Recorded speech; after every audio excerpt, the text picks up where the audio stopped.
What is up, everybody? Welcome back to the channel. So in today's video, we are going to be talking about the match between FC Barcelona and Atletico Madrid. Barcelona is going to be playing away from home. It's going to be a beautiful match. As a matter of fact, I love weekends like this. Like when Barcelona play on a weekend, on a Saturday, it's one of my favorite days because, you know, like when they usually play at 12, because that's the usual time Barcelona plays in my time zone, when they play at 12 p.m., it's one of the best days ever because like on Saturdays, when I know that they play, I wake up in the morning around 6 a.m. I go out there to the gym, I go work out, I get a good pump, I do a little bit of Muay Thai, a little bit of boxing. You know, I start off the morning right, I do a little bit of prayer. After that, I come back, I eat, drink a little bit of tea, I sit back and I relax, and then after that, Barcelona play at 12. It's like the best days ever. Like I love these type of Saturdays. You can call me Unk, you can call me old, but that's the way that I like to enjoy my weekends, and especially when Barcelona end up winning in whatever against whatever team. It doesn't matter, against Valencia, against Getafe, whatever. I just want to see Barcelona play on a good Saturday afternoon. So it's going to be a lot of fun, and let me know in the comment sections down below, what time does Barcelona usually play, like in your time zone? Like because I know that everybody has different time zones and stuff like that. RIP to the people who have to watch Barcelona at 3 a.m. Bro, imagine watching Barcelona at 3 a.m. or 4 a.m. or 2 a.m.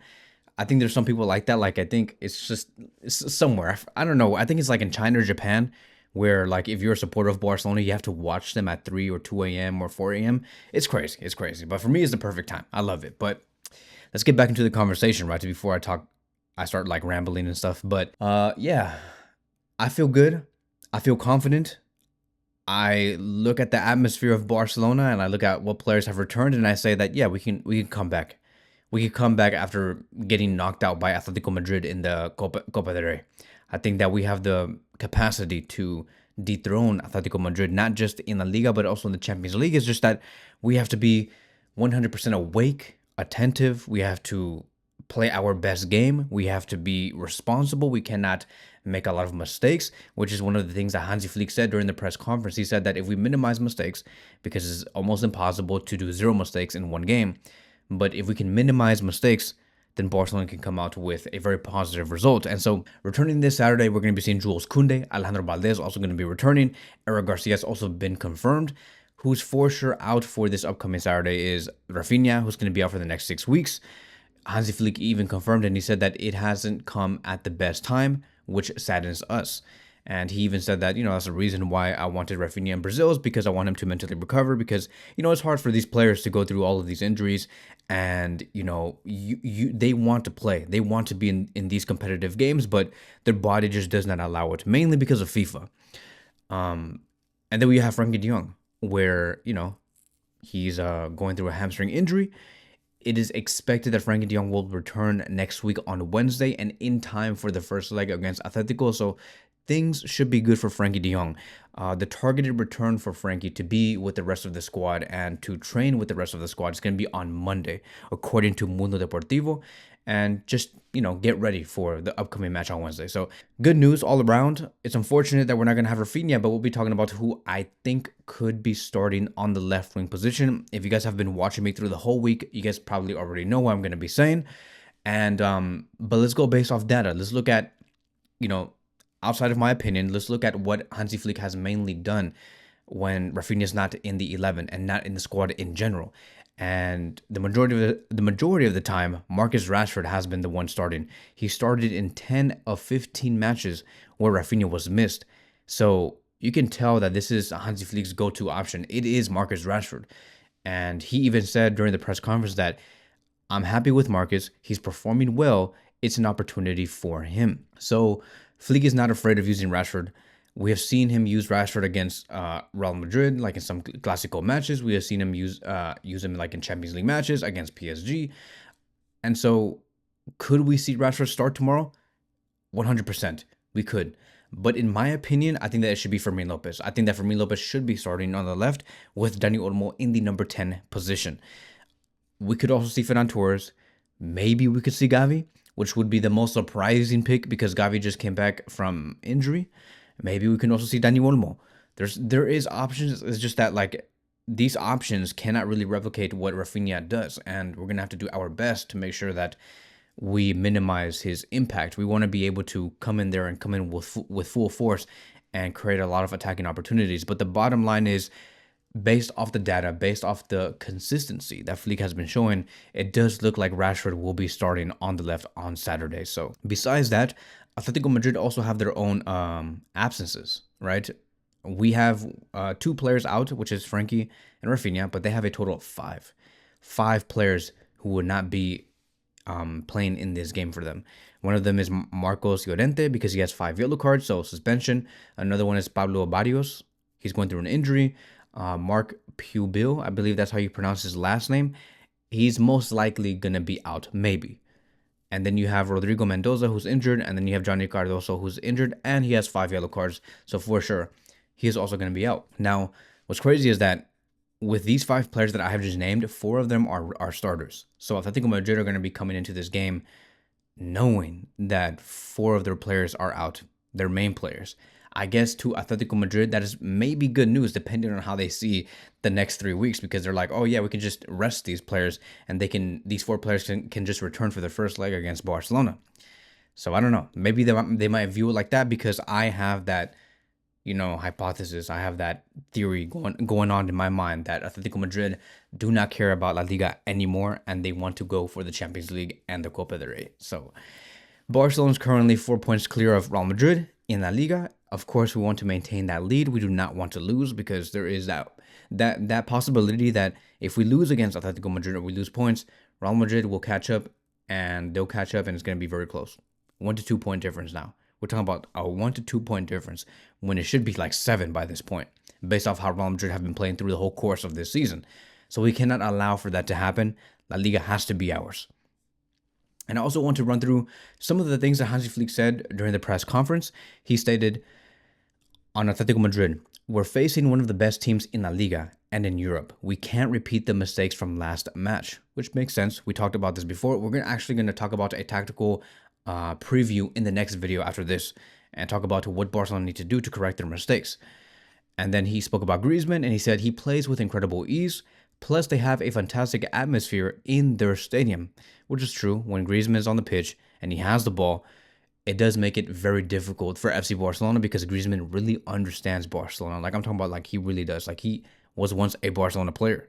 And in general, he knows what and how the defense do function. So Griezmann can read us with a lot of ease, and Flick knows that. Then he spoke about La Masia, and he stated, La Masia's philosophy is incredible and is key to the player's growth. Everyone on my team feels that passion for competing. And the reason why he said that is because players like Xavi Espart and Xavi Marquez have been participating in the training sessions, and it's highly likely, maybe, that these 2 players will be featuring in the first team. Just in case, because, I don't expect them to play, but just in case, like, worst case scenario happens and we have, like, 3 injuries within a span of 90 minutes, we can see these 2 players take up some spots. One of them could be on the right back position. One of them could be on the CDM position, depending on who gets injured and whatever does happen. But it's better to be safe than sorry. And it's always good to have La Masia players in the main team so they can really have and gain experience on just knowing what it's like to be in high stake, high risk type of matches. So it's good. They're gaining the experience. And then he spoke about Lewandowski and he said that he understands that he's disappointed about missing the World Cup, but now he's fully focused on us, which is great. Of course, when you have a player that is fully focused on just club football, it's always good news. Joan Laporta also came into the dressing room. I think it was today or yesterday.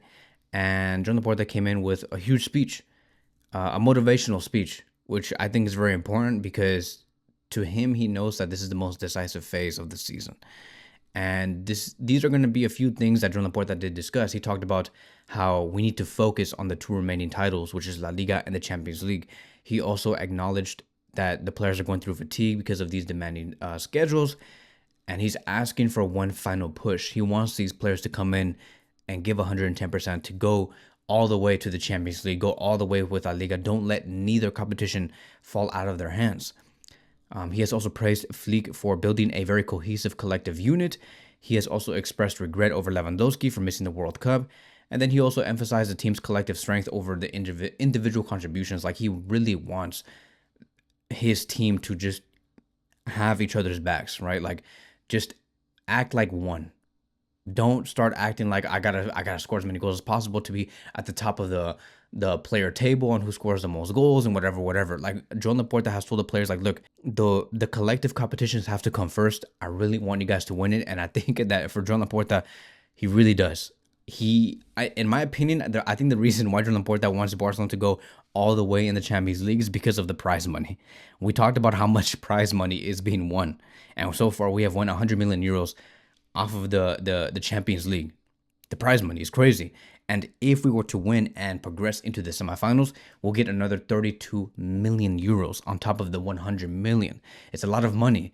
So Joan Laporta is not going to be saying to the players like, hey, like, I want you guys to go as far as possible because I need these funds. He's not going to say that. But I low-key feel like in Joan Laporta's business, finance mind, he's thinking like, I need you guys to make this final push. I really need you guys to do this. Like, we have sacrificed so much, and yeah, it needs to happen. Sporting wise, financially speaking as well. Let's make it happen. Let's win as much as possible, and that's basically it, right? Like, I want to give once again my predicted starting 11. You guys have been watching it here.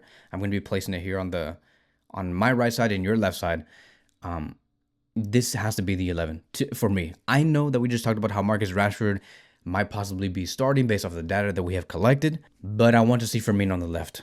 We need to have spirit, we need to have aggression, we need to have organization, we need to have great pressing, we need to have great ball distribution on the left side and also on the right side. Fermín Lopez is that guy. I do think that with Fermín starting on the left, you can have Yamal, Olmo in the number 10 position with Lewandowski up top. Maybe there is that chance, right? There is that chance that you could have Rashford playing as a number 9, but I don't think that's going to happen. Lewandowski will be starting. In the CDM roles, it's going to be Marc Bernal and Pedri. They will continue that partnership like how we saw before. I'll talk about the importance of Marc Bernal in a separate video. It's going to be in the tactical preview, but just, FYI and spoiler alert, Marc Bernal scored 2 goals in the previous meetup, so I want him to start no matter what. I'll talk about it in a later video, but yeah, Marc Bernal and Pedri, and then in the back line, Jules Koundé, Joao Cancelo, Martin and Kobarsi in the middle with Joan Garcia in the goalkeeper position. Let me know if you guys will make any changes to the starting 11, and do you want to see anybody else? That is going to be wrapping up today's video. Thank you guys so much for watching, and I will see you guys literally in the next one because that one's going to be the most important. Thank you guys. Peace out.